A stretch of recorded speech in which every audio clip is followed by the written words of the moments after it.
Warum wirkt sich regelmäßige Bewegung auch nachts positiv aus? Studien zeigen, körperliche Aktivitäten beeinflussen nicht nur das Gewicht, sondern auch den Muskeltonus und Stoffwechsel.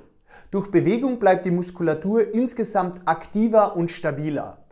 Und nicht nur in den Beinen oder im Rücken, sondern im ganzen Körper. Gleichzeitig werden überschüssige Kalorien eher verbraucht als Fett gespeichert.